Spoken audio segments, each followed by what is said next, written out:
Here, 9:45 Wednesday morning, October 14th, in the backyard of 3309 Tanner Drive. It's a mother's worst nightmare.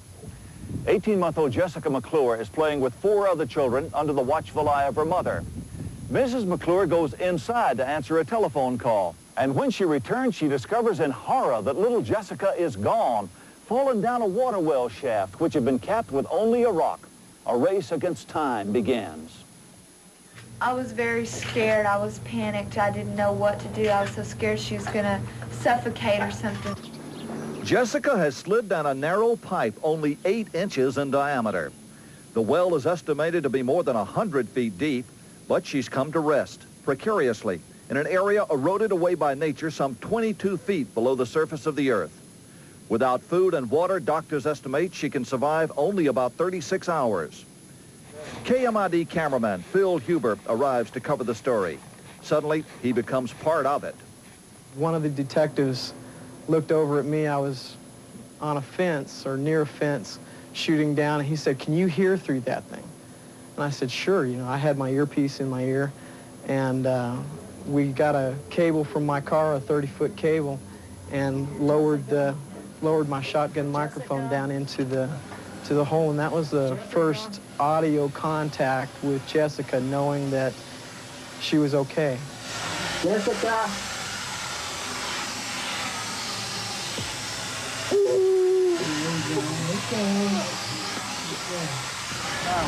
Huber points his camera down the hole, but it can't spot Jessica. She's covered with leaves and debris. Midland Detective Sergeant Andy Glasscock joins the police team listening to Jessica's every sound. He will not leave for 58 hours.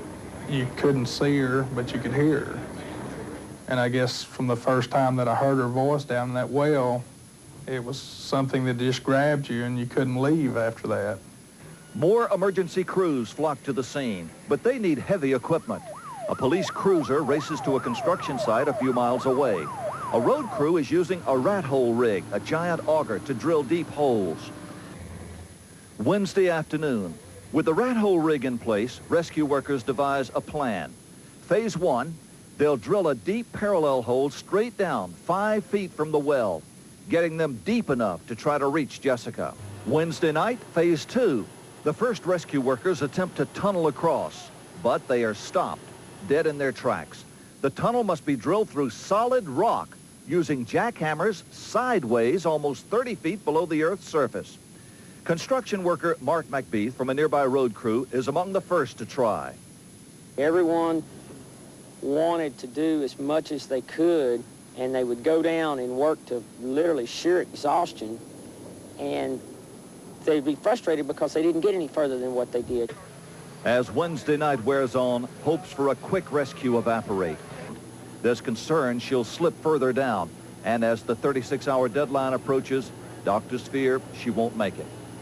She was wanting somebody down there. She wanted out of there, and unfortunately nobody had any arms long enough to reach her. It was really a helpless feeling. I've never had a feeling like that before. Her helpless parents, Sissy and Chip McClure, can only watch as the drama plays out. I had all the faith in the world that she would come out all right. And I talked to her. I told her, "Jessica, we'll be down there to get you. Just hang on," and she did. Thursday night, under the eerie glare of floodlights, progress is measured in inches. Welders are brought in to repair the hundreds of drill bits dulled by the solid rock. You can feel the frustration in the night air. Early Friday morning, there is finally something to cheer about. Using a long drill, Floyd Bowler breaks through into the well shaft where Jessica is entombed. They told me they heard me when they was monitoring the well when I got out. They could tell I went through from all the dust. It came back on me. Paramedics have so far been able to do nothing but wait for 2 days. On Friday at 1 p.m., 29-year-old Robert O'Donnell and 26-year-old Steve Forbes, both fathers of young children, are given the go-ahead. Go down and bring up Jessica. As I went in the tunnel, I got real claustrophobic. You had to kneel to crawl into it. I would say it'd be like being in a grave or being in a tomb. The tunnel extends to the well, a few feet below where Jessica is resting.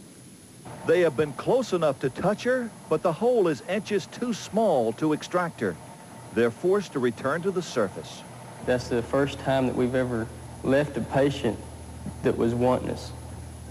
When you leave a patient that's crying for you to come and help, that was the hard part. Friday night, Jessica has defied the odds, surviving without food or water for more than 55 hours now. Forbes and O'Donnell are again lowered into the shaft. As far as the tunneling job had gone, they had given me a bigger area of work in, but they had not gotten me any closer to her at all. It felt like my fingers were stretching out of their sockets. I was trying to stretch so hard. They have an idea. Send down a lubricant. I went ahead and put KY jelly all around the well hole all the way up to her as far as I could reach. But once I got her in the KY jelly, she moved in half an inch at a time. Once I got her all the way into it, like I said, on one of these casts, it's like stepping on a plum. She was coming out, no doubt then. Her eyes, as we were wrapping her up, her head was facing me, and her eyes just stared at me. I have 2 children, and the joy that I felt at the time they were raising me up was the same joy that I had when I got married and when each of my children were born. Because it was like she was being physically reborn again.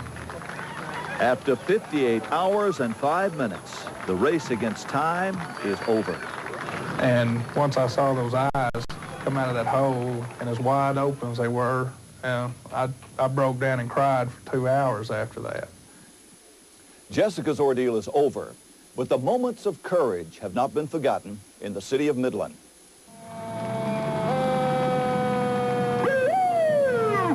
2 weeks after Jessica McClure was rescued, there was a parade in Midland to honor the volunteers who became heroes.